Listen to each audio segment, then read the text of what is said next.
capítulo 6, se você tiver sua Bíblia, abra ela, se você não tiver, acompanhe a leitura aqui, que vai ser projetada. Isaías capítulo 6, nós leremos os primeiros versículos.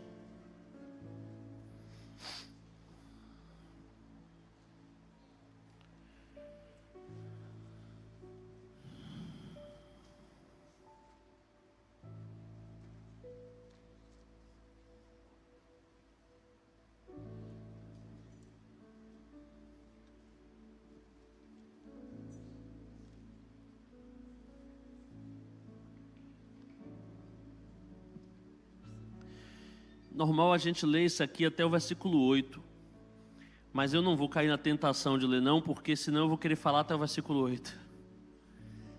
E eu acho que cabe até o versículo 3 apenas. Acho que dá para a gente focar nesses 3, para não se alongar muito. Isaías capítulo 6, versículo 1, diz assim: No ano em que morreu o rei Uzias, eu vi ao Senhor, assentado sobre um alto e sublime trono, e o seu séquito, a sua glória, enchia o templo. Há quem leia também, o seu manto enchia o templo. Os serafins estavam acima dele, cada um tinha 6 asas, com 2 cobriam o rosto, com 2 cobriam os pés e com 2 voavam. E clamavam uns para os outros, dizendo: Santo, Santo, Santo é o Senhor dos exércitos. Toda a terra está cheia da sua glória. Eu vou ler mais, desculpem. E os umbrais das portas se moveram com a voz do que clamava, e a casa se encheu de fumaça. Versículo 5. Então disse eu: Ai de mim que vou perecendo, porque eu sou um homem de lábios impuros e habito no meio de um povo de impuros lábios. E os meus olhos viram o Rei, o Senhor dos exércitos. Mas um dos serafins voou para mim, trazendo na mão a brasa viva que tirara do altar com uma tenaz, e com ela tocou a minha boca e disse: Eis que isto tocou os teus lábios. A tua iniquidade foi tirada e purificado o teu pecado. Até aí. Louvado seja o nome do Senhor, que o Senhor nos abençoe através da sua palavra. Pode se assentar, por favor.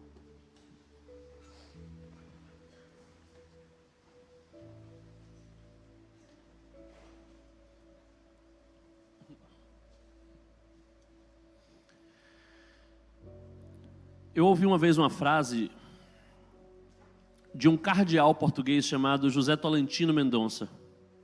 E com essa frase ele buscava sintetizar a sua experiência religiosa, a sua experiência com Deus. Eu discordo desse homem, desse padre, em muitas, eu diria talvez até a maioria das suas convicções teológicas. Nós enxergamos coisas diferentes a respeito de Deus, discordamos em muito. Mas dessa frase que eu ouvi dele, eu não tiro uma vírgula. Ela é tão profunda quanto poética, mas eu acho que é tão profunda e poética quanto verdadeira, quanto reflexiva da experiência real de um homem real com um Deus real. O padre José Tolentino, ele diz assim: às vezes eu luto com Deus e às vezes eu danço. Essa frase mexeu comigo, pelo que ela significa. Ele coloca 2 experiências absolutamente distintas, 2 experiências culturais absolutamente antagônicas: lutar e dançar. E ele pondera o que há de semelhante entre essas 2 experiências. Veja, o normal é não lutar sozinho e nem dançar sozinho. A gente luta e dança sempre com um par. E com um par cujos movimentos a gente nunca sabe ao certo quais serão. Às vezes a gente até combina alguns, até espera por alguns, até estuda alguns, mas quem está dançando sabe que a qualquer momento pode ser surpreendido com um pisão no pé, com uma giradinha. Quem está lutando sabe que a qualquer momento pode ser surpreendido. Quem assistiu o Alex Poatan lutando no último UFC sabe o que é tomar um high kick daquele para apagar o camarada. Eu gosto de MMA. A luta e a dança são assim. São comportamentos que a gente adota sem saber como a outra parte vai agir, mas sabendo que o fluir da nossa experiência depende tanto da gente quanto da outra parte, ou até mais da outra parte do que da gente. A gente sabe que sozinho não vai acontecer nada, que por mais que a gente faça tudo conforme a gente pensou, se a outra parte não combinar, não vai dar certo. A gente sabe quando a gente luta, a gente sabe quando a gente dança, que a gente pode ser surpreendido a qualquer momento. A gente sabe que a gente, por conhecer minimamente, ou quanto mais conhecer o nosso oponente ou o nosso par, mais a gente consegue prever minimamente os movimentos dele ou dela. É assim na luta, é assim na dança. Mas mesmo que a gente já esteja ali, acostumado, capaz de entender, a gente sabe que se a outra parte decidir agir de uma forma diversa, isso vai impactar diretamente em nós. A gente sabe que um passo que a outra parte dê, que não está dentro do que a gente desejaria, muda todo o fluxo da nossa dança. Um golpe que a outra parte dê, que não estava dentro do que a gente estava preparado, muda totalmente o resultado da nossa batalha. Aí o padre José diz isso: a minha relação com Deus é assim. Às vezes eu luto com Ele, às vezes eu danço. O que eu nunca faço é me retirar do salão. E o que essa frase traduz para mim, da nossa experiência religiosa real, da nossa experiência espiritual real, da nossa experiência de um homem real com um Deus real? Vamos falar a verdade, sem mistificações, sem querer defender Deus, sem querer romancear o que é a relação do homem com Deus. A verdade é que nem sempre a gente tem a sensação de que Deus está do nosso lado. E nunca a gente pode afirmar que pode prever com exatidão o que Deus vai fazer. Quem não foi surpreendido ainda por Deus, está dançando com Ele há muito pouco tempo. Ou não teve coragem de entrar na luta com Ele até agora. Porque Deus tem algumas características que tornam muito difícil mapear os movimentos dele. Para começar, ninguém nunca viu Deus. Deus não é palpável, Deus não é tangível. A gente não consegue enclausurá-lo, a gente não consegue diminuí-lo a nada que a gente possa pegar com as mãos. Ninguém nunca viu Deus. A Bíblia até diz que Jesus, quando se fez carne, se fez a forma visível do Deus invisível. Deus é espírito. É como o vento, que a gente sente os efeitos, mas não consegue vê-lo. Deus é como o vento. E como dançar com alguém que a gente não está vendo? Como dançar de olhos fechados? Como dançar com um par que eu não sei em que direção ele vai e nem sei em que direção ele já está indo. Além de Deus ser invisível, Deus é soberano. O que isso significa? Significa que Ele faz o que quer. Deus não é manipulável. Deus não é pressionável. Deus não cede a ameaças. Deus não cede a barganhas. Deus não cede a influências contrárias a seus desígnios absolutos, suas vontades efetivas. Aquilo que Deus quer, Ele faz e ninguém é capaz de impedi-lo. Como dançar com alguém assim? Como trabalhar ao lado de alguém que eu nem sempre consigo ver? Como trabalhar ao lado de alguém que vai sempre fazer o que quiser?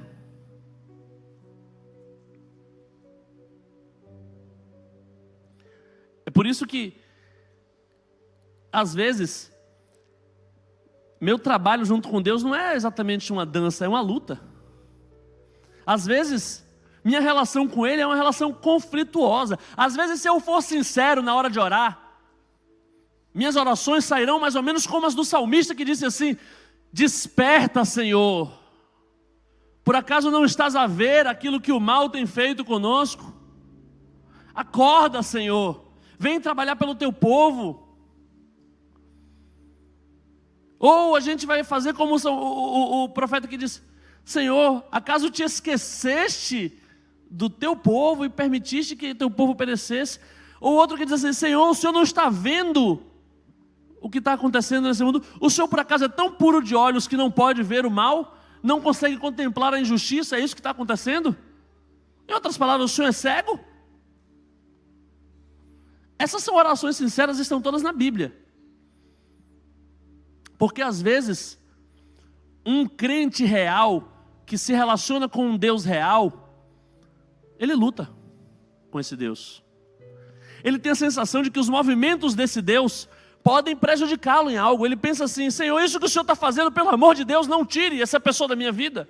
Senhor, não me deixe perder esse emprego. A gente luta, a gente pensa: Deus vai me fazer um mal, Deus vai me tirar um emprego e eu vou lutar para que Ele não tire. Eu vou tentar convencê-lo a não fazer o que Ele queria fazer. A gente luta com Deus. A gente vai naquela: Senhor, mude o caminho que o Senhor está trilhando. Pelo teu amor, pelo amor de Deus. Senhor, faz diferente do que o Senhor está fazendo. Não deixe acontecer o que está na cara que vai acontecer. A gente luta com Ele, porque a gente não consegue ter certeza de quais serão os movimentos dEle. E a gente começa a pensar: esses movimentos podem me causar algum dano, então a gente se defende dEle. E às vezes a gente sente que Ele está favorecendo a nossa vida, está caminhando conosco. Às vezes a gente tem essa percepção de que está fluindo. Às vezes a gente tem a sensação de que isso aqui foi com manteiga. Isso aqui não era para ser fácil assim, isso aqui não era para sair assim. Eu sou abençoado, eu sou um privilegiado, está acontecendo na minha vida. Às vezes a gente dança. O que não dá para fazer se você quer ter uma relação real com um Deus real é sair do salão. É se chatear tanto com a imprevisibilidade dos movimentos dele e se retirar, pensando: não, eu não compreendo, eu não entendo, eu vou embora. É isso que não dá. Essa solidão é contra a qual o Senhor quer mexer em nossa mente. Porque não tem problema você lutar com Deus, não tem problema você dançar com Deus, não tem problema você passar momentos difíceis e discordar dEle, não tem problema você passar momentos maravilhosos e curtir com Ele. O que não dá é para viver sem Ele. O que não dá é para sair do salão e deixar Ele lá sozinho. O que não dá é para pedir: Senhor, vai para outro canto porque eu não estou te entendendo. Porque, como disse o apóstolo Pedro, a gente tem certeza: Senhor, para quem iríamos nós? Só Tu tens as palavras de vida eterna. Não dá para caminhar sozinho nesse mundo. Além dessa frase do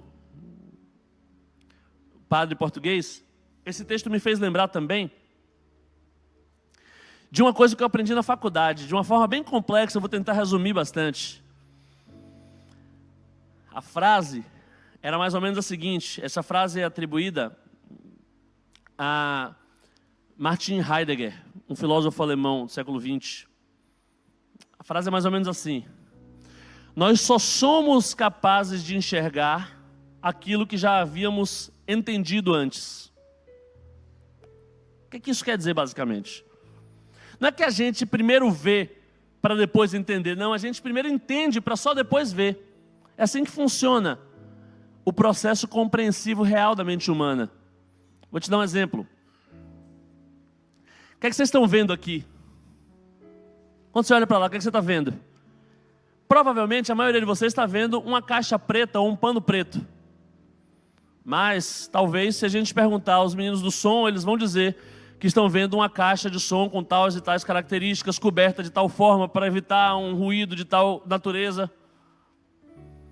Se você perguntar a um físico subatômico, talvez ele diga que ele está vendo um aglomerado de prótons, nêutrons, elétrons. Se você perguntar a um designer, ele talvez esteja vendo um estilo rústico industrial que comunica com uma abordagem clean. Por que todos olhamos para o mesmo objeto e cada um viu alguma coisa? Porque cada um de nós carregava compreensões acerca desse objeto que permitiam com que nós víssemos. Permitiu que nós víssemos. Você sabe, eu não sei se isso é lenda ou não, eu já ouvi que é real, eu já ouvi que é lenda, então eu vou ficar pelo real. Mas me contaram uma vez que os esquimós, pessoal que vive na neve, que eles são capazes de discernir 14 tipos diferentes de neve. Quando eu olho, eu só vejo neve. Mas eles veem 14 tipos diferentes de neve. E eu acredito nisso porque minha mãe é capaz de discernir 20 tipos diferentes de zíper, de eclair. Porque minha mãe é costureira. Ela dizia para mim, compra um eclair. Eu voltava com o eclair, ela dizia, não, isso aí é reforçado, eu queria invisível. Eu, pô, vou saber a diferença de um para o outro? Você só vê se você compreende minimamente. Se você estudou alguma coisa a respeito daquele assunto. Se você já estudou a respeito daquele objeto, você consegue ver o que há ali. Consegue ver com detalhes o que há ali. Eu lembrei dessas duas coisas, tanto do que o padre José Tolentino disse, quanto disso que eu aprendi na faculdade. De que para ver, a gente precisa conhecer um pouquinho. A gente precisa ter um mínimo grau de compreensão, um mínimo grau de conteúdo. Sem essa bagagem prévia, a gente não consegue nem ver. A gente passa desapercebido. Eu poderia sair daqui e alguém me perguntar, e lá tinha... Anderson, você sabe como é o nome dessa caixa aqui? Que tipo de caixa é, não? Sendo que Anderson manjava de som, me quebrou. Quebrou meu exemplo. Pronto, vamos lá. Qual é o nome desse teclado? Privia, pronto. Se alguém me perguntasse, tinha algum Privia lá? Eu ia dizer, não tinha algum Privia mesmo, tendo olhado para ele. Porque eu não sabia nem o que era um Privia. É preciso ter um mínimo conhecimento para, inclusive, enxergar as coisas. Voltemos para o texto. O texto está dizendo o seguinte: no ano em que morreu o rei Uzias, eu vi o Senhor. A frase mais importante desses 3 versículos que nós lemos é essa: eu vi ao Senhor. O ano em que morreu o rei Uzias, essa frase é forte também, ela é importante. Eu vou dar um contexto para vocês conseguirem ver o que tem aqui nesse versículo. Vou dar um mínimo conhecimento sobre o que está acontecendo aqui em Israel. Uzias era o rei de Israel há 52 anos. 52 anos de estabilidade econômica e de crescimento político-econômico em Israel. Uzias foi provavelmente o maior conquistador que Israel já teve. Eu chutaria até que mais até do que o rei Davi. Porque se a gente for considerar a extensão do território depois de Uzias, o tempo de duração do reino e o quanto o reino de Uzias foi absoluto, Uzias não perdia guerra. Uzias era um rei temente ao Senhor. Ele fazia o que era reto aos olhos do Senhor. E o Senhor o prosperava em tudo. O Senhor era com ele em todas as batalhas. Ele tinha uma inteligência formidável. Ele formou um exército que Israel nunca tinha tido antes. Ele estruturou todo o país de Israel. Uzias era um rei maravilhoso. Uzias era idolatrado em todo Israel. As coisas davam certo para Uzias. Uzias andava com Deus por onde ia. E os inimigos o temiam. E a prosperidade dele se espalha inclusive para os reinos ao redor. E Isaías era parente de Uzias. Isaías era próximo a ele. Isaías foi quem contou para o mundo as histórias a respeito de Uzias. Isaías foi quem escreveu sobre a vida de Uzias. Ele acompanhava de perto esse reinado, apesar de ele ser uma criança, bem jovem. Ele provavelmente era um fã de Uzias. Então o rei ídolo ia crescendo em graça, em conhecimento, em virtude de Deus. E um dia, Uzias, tão cheio de si, a Bíblia diz que ele ficou tão orgulhoso de tudo que ele conquistou com a graça de Deus, com a força. Aliás, esse nome Uzias é um apelido que ele mesmo se deu. Provavelmente foi ele mesmo que se deu. O nome dele era Azarias, mas ele se chama de Uzias, que quer dizer a força de Deus. Ele se vê como a força de Deus nesse mundo. E tinha motivos para isso. E esse grande homem que dava segurança a todos da sua corte, que dava segurança a todos ao seu redor, que dava segurança a todo Israel, começou a dar segurança a si mesmo. Ele começou a ficar tão orgulhoso de si mesmo, que ele entra no templo do Senhor, Isso está em 2 Crônicas 26, a partir do versículo 16. Ele decide entrar no templo do Senhor, carregando ele mesmo os utensílios de culto que só os sacerdotes poderiam carregar. Ele produz o próprio fogo dele para levar ao altar do Senhor. Era assim que se fazia culto nos dias de Uzias, de Isaías, nos dias do Israel antes de Cristo. Se fazia culto assim, com um fogo que queimava dentro do altar e que gerava um incenso que subia ao Senhor como uma espécie de louvor. Pois Uzias era tão orgulhoso de quem ele era, ele conseguia ver o quanto ele tinha, o quão bom ele era, o quanto ele tinha conquistado, que ele já não via nenhum limite, ele já não via nenhuma regra, ele já não via nenhuma situação complicada que pudesse acontecer com ele. Ele estava tão cheio de si, que ele entra no templo, ele mesmo carregando o fogo que não era direito dele carregar. Isso deixou o Senhor bastante triste. Para você ter uma ideia, quando ele entra carregando um fogo que ele não tinha o direito de carregar, porque mesmo que ele fosse o rei, em Israel havia uma regra, só o sacerdote podia carregar esse fogo. Aí ele entra com o fogo na mão e os sacerdotes se reúnem. 80 sacerdotes se reúnem, correm para o templo para proteger o templo e para dizer aos dias: não faça uma barbaridade dessa. Por mais bem sucedido que você seja, até para você existem regras. Até para você tem coisas que Deus vai dar e tem coisas que Deus não vai dar. E Uzias está ali tão orgulhoso de quem ele era, tão com vontade de agradecer, de mostrar, de expressar a satisfação por tudo que ele conquistou, sendo crente, sendo um homem íntegro. Ele estava tão com vontade de mostrar que grande homem, que grande rei que ele era, que ele entra a si mesmo, ele peita os 80 sacerdotes. E eu acredito que o Senhor, com o coração partido, de pai que é, e um Deus que amava Uzias, que acompanhou Uzias em tudo, Deus precisou. A Bíblia diz que naquele momento Deus feriu Uzias com a lepra. E lepra é, no contexto bíblico, qualquer doença de pele que torne o homem impuro visivelmente. Qualquer coisa que faça com que as pessoas vejam que naquela pessoa ali não é bom ninguém nem tocar, que aquela pessoa não pode estar perto das outras, aquela pessoa ela é impura, ela é perigosa para as demais. Uzias ficou leproso até o dia da sua morte. Ele entrou no templo para se gloriar e ficou impuro, e saiu de lá impuro para o resto da vida. Ele entrou no templo vendo quão grande ele mesmo era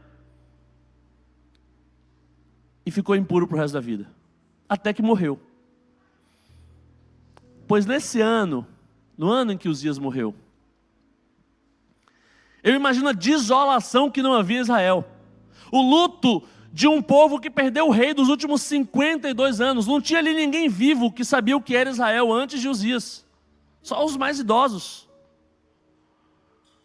Não tinha ali ninguém que lembrava que antes de Uzias havia guerras por quem ocuparia o trono. Havia uma série de rebeliões, Uzias pacificou tudo. Eu imagino na corte, quantas preocupações, quantos diálogos sobre o que vamos fazer. Eu quero me apegar ao que Isaías disse. Isaías, esse homem próximo, esse homem que testemunhou tudo isso, esse homem que sabia de tudo isso, que viu essas coisas acontecerem. A Bíblia diz: no ano em que morreu o rei Uzias, naquele ano de luto, naquele ano de dores, naquela hora em que muitos provavelmente questionavam a sua fé, a sua segurança, sabe, naquele momento em que aquilo em que você se estriba, naquilo em que você se segura, naquilo que você confia, desaba, sabe, naquele ano em que você perde a segurança da sua vida, sabe, aquela pessoa que você achava que era a base da sua alegria, naquele ano que ela foi embora, sabe, aquele emprego que você achava que era o que te mantinha, sabe, aquele momento em que você perde a ilusão de que tudo estava bem, sabe, aquele momento em que você perde o chão. Pois nesse momento em que Isaías perdeu o chão, a única coisa que ele conseguia ver era o Senhor. No ano em que morreu o rei Uzias, eu vi o Senhor. Eu vi o Senhor. Para ver, você precisa conhecer minimamente. Para ver, na verdade você só vê aquilo que você conhece minimamente. Você só vê aquilo que já está no seu coração. E nessas horas assim de crise, nessas horas assim de dor, nessas horas em que a gente perde aquilo em que a gente confia, nessas horas em que a gente perde aquilo que nos distrai, nessas horas que a gente perde aquilo que nos cega, é nessas horas que a gente vê de fato o que estava no nosso coração o tempo todo. Nessas horas a gente vê de fato aquilo sobre o que a gente já tinha algum conhecimento mínimo. Nessas horas difíceis, aquilo que a gente vê acaba definindo de fato a nossa vida. O que a gente vê na hora que a gente perde algo importante, para onde os nossos olhos se voltam quando o chão nos falta, isso define os próximos passos. Isaías está dizendo o seguinte: naquele ano, naquele momento, eu não tinha para onde ir, a não ser para o templo, para a casa do Senhor. E eu vi o Senhor. E ver o Senhor é uma experiência maravilhosa. E eu gostaria de passar todos os versículos dessa experiência, um por um, vendo cada aspecto dessa visão que Isaías teve. A gente não vai ter como fazer isso em todos eles, mas dá para destacar alguns pontos dessa experiência. Do que Isaías pôde ver no dia, no ano, na circunstância da perda da segurança de todo Israel. Isaías podia ter visto um Deus mau, podia ter visto um Deus que, ou melhor, podia ter evitado olhar para Deus. É o que, aliás, a maioria das pessoas faria. Eu estava ouvindo esses dias de um grande criminoso que assolou o Brasil durante alguns anos, a esposa dele contando, a viúva, né, falando que quando ele estava à beira de morrer, ele ficou aflito, porque ele sabia que a polícia estava para matá-lo. Ele não ia se entregar, não ia se deixar ser preso. E aí ela falou: rapaz, está na hora de você buscar uma redenção, sei lá, pede a Deus ajuda. Aí ela disse assim, e ele disse para mim: eu não tenho nem coragem de falar com Deus. Estou devendo tanto a Ele que eu prefiro nem olhar para Ele. E há de fato esse sentimento em muitos dos nossos corações. E muitas vezes a gente quer fugir do Senhor na hora em que as coisas nos faltam. Porque a gente pensa, se eu encontrar com Ele, eu vou dizer tanto desaforo para Ele. Eu estou tão triste porque as coisas me aconteceram que eu não estou em condição de falar com o Senhor hoje. Eu prefiro ver qualquer pessoa menos aquele que eu esperava que fosse me abençoar, me resgatar, me salvar e não fez nada. Eu prefiro ver qualquer coisa. Eu quero espairecer, eu quero distrair minha mente porque eu não consigo lidar com a dor, com a perda. Esse é um posicionamento comum. Havia um homem na Escritura chamado Jacó que cresceu acreditando que Deus estava contra ele. Jacó cresceu tendo a sensação de que todos os seus passos eram sabotados por Deus. Jacó cresceu tendo a sensação de que o mundo estava sempre contra ele. Na vez dele sempre chegava outro na frente. Sempre tinha alguém ganhando aquilo com que ele sonhava. A situação de Jacó era tão séria que a Bíblia diz que um dia ele deitou para dormir e anjos desceram do céu, trazendo recados de Deus para ele. E havia uma escada, ele viu o que acho que a maioria de nós não pôde ver ainda. Uma escada para o céu. E mesmo assim ele não conseguiu perceber que Deus estava ali. Ele não conseguiu entender que Deus estava ali, ele não conseguiu ver Deus. Mesmo numa escada aberta, literalmente, fisicamente, materialmente diante dele para o céu. Jacó viveu experiências maravilhosas de Deus livrar ele da morte várias vezes, de Deus abençoar e prosperá-lo, mas ele não conseguia ver Deus. Ao contrário, a Bíblia diz que Jacó, uma vez estava num vale, e o próprio Deus apareceu para conversar com ele.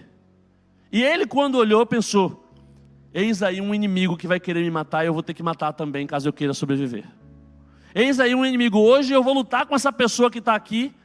Ele viu Deus e achou que era um inimigo. E aí começou a lutar com Deus. Ele que passou a vida fugindo de Deus, começou a lutar com Deus num val de Jaboque, num vale por onde o rio passava. E na hora que ele começou a lutar com Deus, começou a enfrentá-lo, a vida dele foi transformada, porque aí ele viu o Senhor, na luta, no enfrentamento. E aí ele pode perceber que a grande questão da vida dele não era o mundo que estava contra ele, não eram as pessoas que eram inimigas dele. A grande inimizade que ele tinha era com Deus. Era com Deus que ele tinha que se resolver. Era com Deus que ele tinha que tratar quando as coisas saíam do controle. Que a segurança dele não estava em nenhuma outra pessoa, mas no próprio Deus. Que era melhor resolver logo com Deus e enfrentar logo aquele problema. E aí, ele passou a noite enfrentando Deus. Uma noite lutando com Deus, e basta uma noite lutando com Deus para que Deus mude aquele homem para sempre. E transforme aquele homem num cooperador de Deus, em alguém que passaria a dançar com Deus daí para frente. Ao ponto de no dia seguinte, aí sim, levanta-se contra ele um inimigo, que era o irmão dele, que queria matá-lo. E quando o inimigo vem contra ele, ele olha para o inimigo, que é o irmão dele, e diz assim: eu olho para o seu rosto e só consigo ver o anjo de Deus. Eu olho para você e vejo Deus. Quem tem uma experiência com o Senhor, quem percebe quem de fato Deus é, começa a vê-lo em tudo. No momento de crise, Isaías viu Deus. E crente de verdade precisa entender que seus problemas não são causados por um chefe. Seus problemas não são causados por um pai. Você não tem problema com sua vizinha. Você tem problema com Deus. Você precisa encarar a realidade. Sabe por que é com Deus o seu problema? Sabe por que é com Deus que você tem que se resolver? Para de ter tanta raiva dessas pessoas. Para de achar que a vida é injusta porque elas estão fazendo isso ou aquilo. Para de acreditar que as pessoas têm poder de determinar seu destino. Porque quando Isaías viu Deus, a primeira coisa que ele percebeu é: Deus estava sentado num alto e sublime trono. Nada escapava do seu reinado, do seu poder. Deus é absolutamente soberano e onipotente. Então, se há alguma coisa na sua vida que não foi resolvida ainda, não é porque alguém está impedindo, travando a sua bênção, não, é com Deus que você tem que conversar, porque é Ele quem pode resolver e até agora não quis. É Deus quem está sentado sobre o alto e sublime trono. Não é Lula nem Bolsonaro. Não é Trump nem Biden. Quem está sentado sobre o alto e sublime trono não é Elon Musk. Quem está sentado sobre o alto e sublime trono não é Karl Marx. Então não é com ele seu problema. Você já foi numa loja tentar trocar uma camisa e o vendedor olhou para você, foi super simpático, te tratou bem, te atendeu e depois disse: mas eu não posso te ajudar em nada, porque eu sou só o vendedor. Aí você pergunta: o gerente está aqui? Aí, na verdade, o meu exemplo seria o seguinte: você chega na loja e fala com a pessoa, diz: pô, meu amigo, você está vendo algum vendedor aqui? E a pessoa: estou vendo o vendedor ali. Aí você fala com o vendedor te atende bem e não resolve nada. Aí o vendedor chama o gerente: poxa, eu não posso te ajudar. E quem é que pode me ajudar? O dono da loja está ali, é a primeira pessoa com quem você falou. Se você soubesse que era ele desde o início, o dono da loja, você teria falado diretamente, teria pedido: por favor, resolve meu problema. Pois, Deus é o dono da loja. Deus é quem está sentado sobre um alto e sublime trono. Quando você começa a ver Deus, quando você começa a olhar para Ele, aí você percebe que seu problema no fim das contas é com Ele. Se você tem alguma coisa para reclamar, se você tem alguma queixa a fazer, se você tem alguma raiva de alguém, é no altar dele que você tem que derramar tudo isso. Quando Isaías percebe que o Senhor estava no alto e sublime trono, e é engraçado porque Isaías olha para Deus e ele fala assim: eu vi o Senhor, ele estava no alto e sublime trono, e eu percebi que a glória dele enchia o templo. Ou seja, Isaías percebeu o seguinte: a minha vida espiritual, a minha religiosidade, as minhas orações, elas têm que ser todas voltadas para Deus, porque toda a minha vida espiritual está cheia de Deus. Deus está em todos os lugares desse templo, até nas igrejas em que lideranças fazendo coisas erradas, Deus está enchendo todo o templo, a glória dele chega até lá. Nada disso passou em oculto. Deus viu cada uma das situações de abuso, Deus viu cada uma das situações de dor. Sim. A glória dele enche todo o templo. Aí ele fica impressionado. Mas aí ele ouve os serafins que andam com Deus há mais tempo do que ele. E os serafins dizem um negócio que fica ainda mais impressionante. Dizem assim, ó: Santo, santo, santo é o Senhor dos exércitos. E não é só o templo que está cheio da glória dele, não. Toda a terra está cheia da sua glória. Deus não está só em todas as igrejas, como Ele está também em todos os gabinetes de políticos.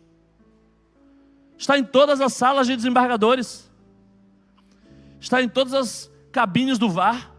Em todos os lugares onde há honestidade e desonestidade nesse mundo, Deus está. A glória dele enche toda a terra. O poder dele alcança cada centímetro da existência humana. Não há nada nesse mundo em que Deus não participe, em que Deus não esteja, em que Deus não toque, em que Deus não alcance. Não há lugares onde Deus não possa ir. Isso faz Isaías tremer. Talvez isso fizesse Uzias, o tio de Isaías, se revoltar. O tio de Isaías ia dizer: ora, Deus é comigo e tem tanta coisa ainda que eu não posso, tem tanta coisa ainda que não está resolvida, isso é um absurdo.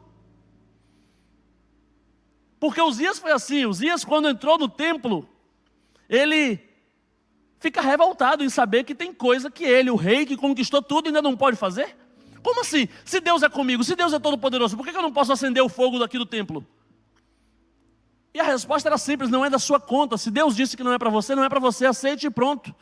Mas ele insiste, ele insiste, ele insiste, até que Deus mostra por que ele não pode. Deus fere ele de lepra, para que ele visse a impureza que ele já tinha dentro do coração se manifestando na sua pele. Deus às vezes precisa expor a impureza de alguém para perceber o seguinte: eu sei que você quer acabar com o problema do mundo. Eu sei que você está revoltado porque Deus ainda não acabou com o problema do mundo. Mas aí, se você insistir muito nisso, se você brigar muito com Deus, se você lutar muito com Deus, sabe o que Deus vai te mostrar? Parte do problema do mundo é você.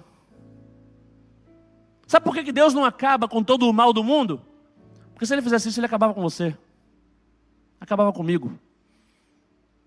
Deus não acaba com o mal do mundo para não ter que acabar comigo. E com os tantos outros que Ele ainda quer salvar, antes de estabelecer seu reino definitivo. Isaías já tinha visto a experiência de Uzias. Isaías viu que aquele que entra no templo para se gloriar, cai impuro e sai dali humilhado. Isaías aprendeu com os erros dos outros. E nessa hora de dor, ele viu o Senhor. E percebeu que o Senhor estava no alto e sublime trono. O Senhor tinha o controle sobre tudo. E que a glória dele enchia não só o templo, como toda a terra.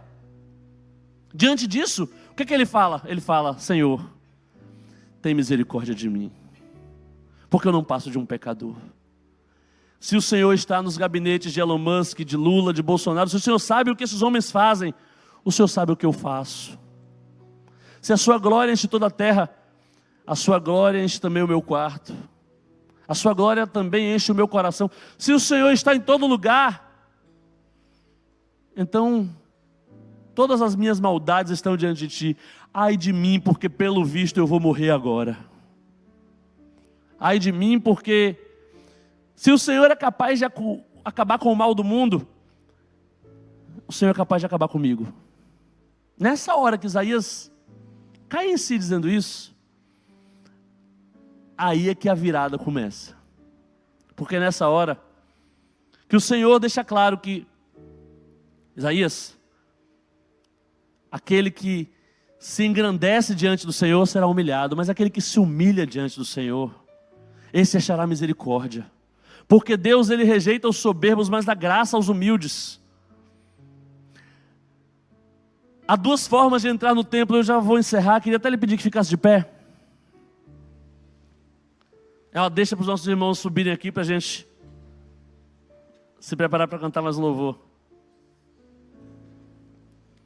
Mas há duas formas de entrar no templo para ver o Senhor. Há duas formas de trazer para Deus todos os problemas do mundo. Há duas formas de lutar ou dançar com Deus. Há duas formas de ver o Senhor em tudo. Há duas formas de perceber que tudo o que está nos acontecendo de um modo ou de outro tem a ver com Ele. Há duas formas de enxergar Deus nas coisas e lidar com isso. Jesus fala sobre essas duas formas. Ele diz assim, para vocês entenderem mais ou menos como é que a gente enxerga Deus, como é que a gente lida com Deus, como é esse lugar de trazer todos os nossos problemas para o altar de Deus, de vir ao culto, de subir ao templo, de viver uma vida religiosa, uma vida espiritual, uma vida sincera, real, viver uma relação de fato com Deus. Há duas formas de viver uma relação com Deus. Jesus diz, imagine uma delas é como um religioso orgulhoso. Jesus usa o exemplo de um dos religiosos mais respeitáveis de sua época, que era o fariseu. Imagina um fariseu que sobe ao templo todos os dias para dizer, eu estou aqui para agradecer, porque eu vejo Deus em cada uma das minhas virtudes. Eu estou aqui para agradecer, porque eu sei que Deus vai acabar com os maus que existem aí fora. Eu estou aqui para agradecer porque eu não sou um desses maus que existem aí fora. Eu estou aqui para agradecer porque eu não sou como as pessoas impuras, como as pessoas cheias de pecado. Não, eu sou uma pessoa cheia de virtudes e eu vejo Deus nisso. Quem chega aos pés do Senhor para se gloriar, quem chega aos pés do Senhor para contar a vantagem de ter conquistado um status espiritual melhor do que os dos outros, quem chega aos pés do Senhor para julgar o mundo e para exigir que Deus acabe com o mal do mundo, porque você está acima do bem e do mal do mundo, quem chega aos pés do Senhor com esse sentimento, vai sair da presença do Senhor exposto, porque diante da santidade de Deus, você vai ver que você é um leproso.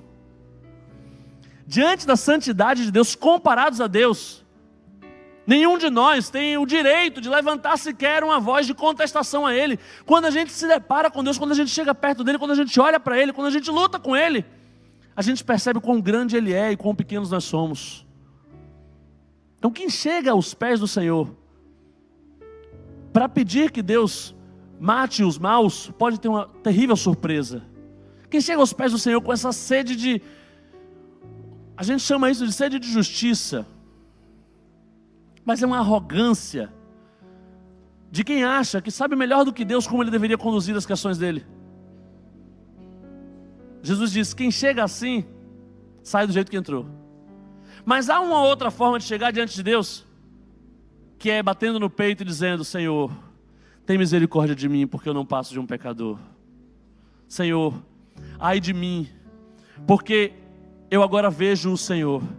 Eu agora sei um pouco mais sobre o Senhor, eu agora sei que o Senhor é soberano, que o Senhor reina, que o Senhor tem domínio sobre todas as coisas. Agora sabendo disso, agora eu consigo ver o Senhor em todas as coisas que têm acontecido.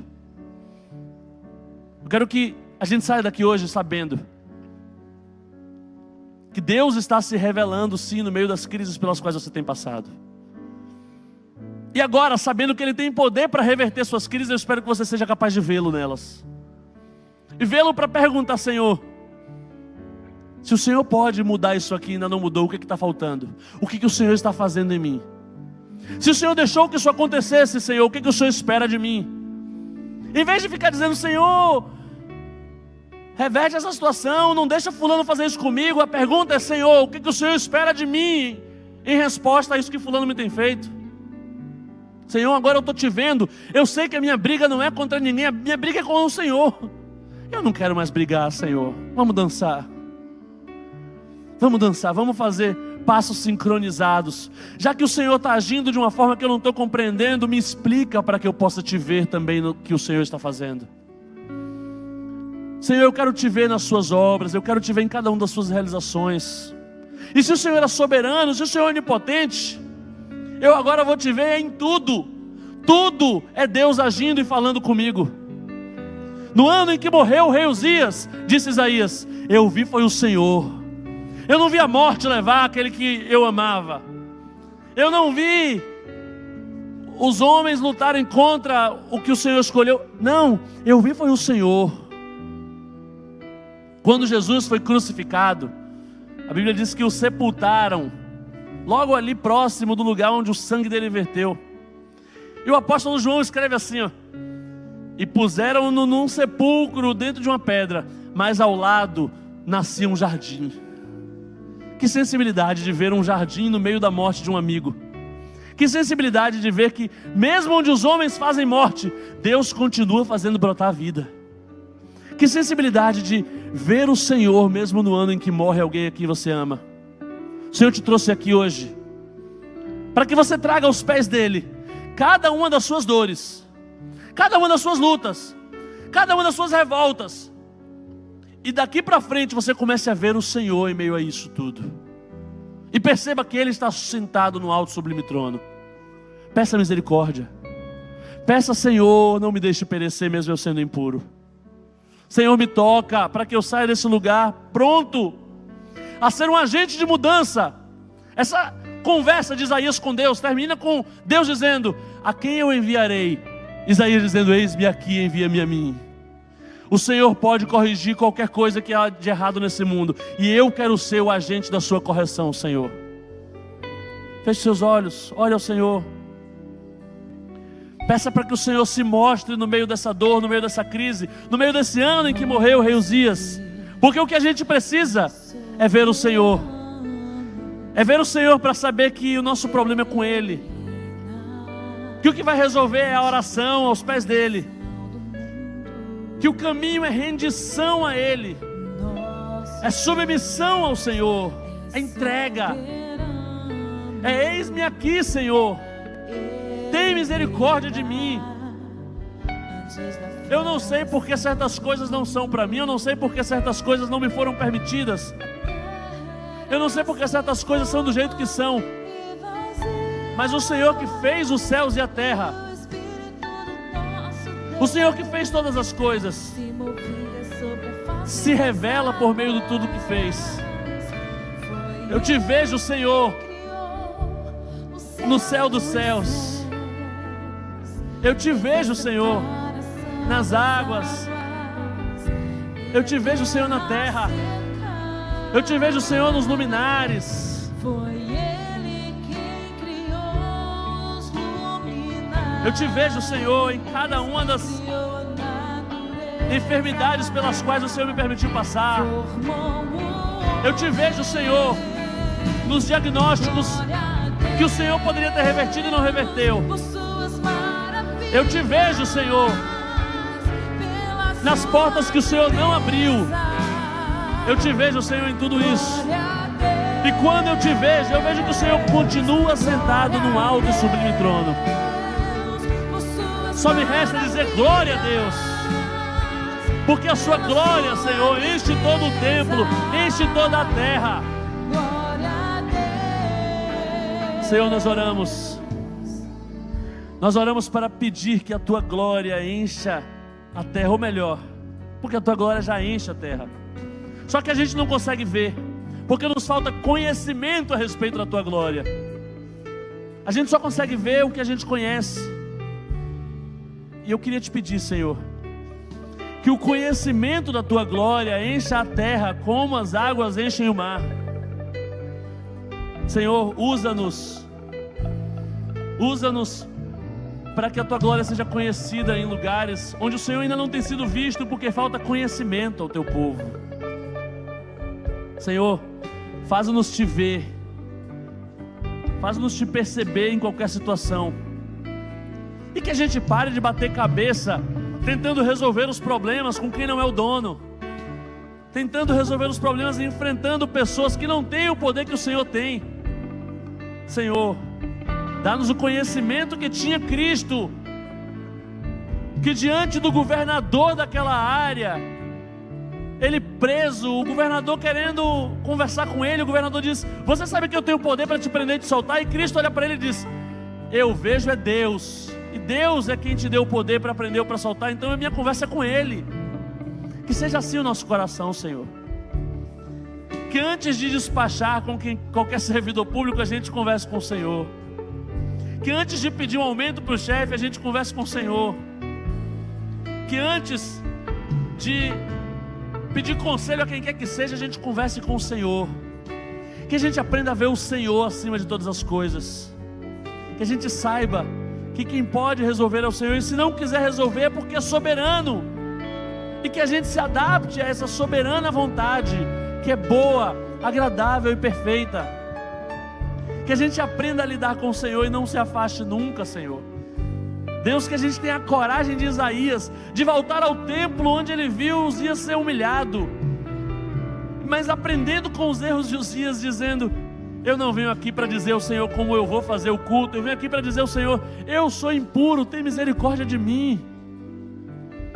Senhor, eu estou aqui para fazer o que o Senhor me mandar, eu estou aqui para ser agente de revelação da Tua vontade soberana. Porque, Senhor, agora que eu vi o Senhor, eu não consigo mais desver. Agora que eu vi o Senhor, eu vejo o Senhor em tudo. Agora que eu vi o Senhor, eu não posso mais viver como se eu não tivesse visto. Agora que eu vi o Senhor, eu sei que o Senhor está no alto e sublime trono. Eu não posso mais viver como se eu fosse o rei da minha própria vida. Eu não posso mais viver como se houvesse alguém capaz de fazer parar a Tua vontade. Eu não posso mais viver, Senhor, sem a certeza de que a minha vida está nas Tuas mãos. E qualquer coisa que eu queira a respeito da minha vida, eu preciso conversar contigo, eu preciso ir até as Tuas mãos, eu preciso me colocar nas Tuas mãos. Senhor, nós oramos entregando a Ti as nossas vidas, nós oramos entregando a Ti o nosso culto, nosso louvor, a nossa convicção de que nos nossos melhores e nos nossos piores dias o Senhor está assentado no alto e sublime trono, reinando absoluto. Senhor, a gente quer sair daqui vendo isso. A gente quer sair daqui vendo o Senhor. Eu te peço, ó Pai, que o Senhor abra os nossos olhos, para que cada um dos Teus filhos essa noite aprenda a ver o Senhor, e que vendo o Senhor, aprenda a se submeter, porque Tu és o Rei, o Senhor dos exércitos. Eu não quero lutar contra o Senhor, eu quero lutar ao Seu lado, eu quero dançar contigo, Senhor. Pai, recebe o nosso culto e abençoa-nos. Despede-nos em paz para a honra e glória do Teu nome. Faz-nos agentes da revelação do conhecimento da Tua glória. Que por onde quer que a gente vá, a Tua glória se faça conhecida. E que em nós as outras pessoas vejam o Senhor. Essa é a nossa oração e nós a fazemos em nome de Jesus. E se você crê, diz amém. Que o Senhor te abençoe, te dê uma excelente semana.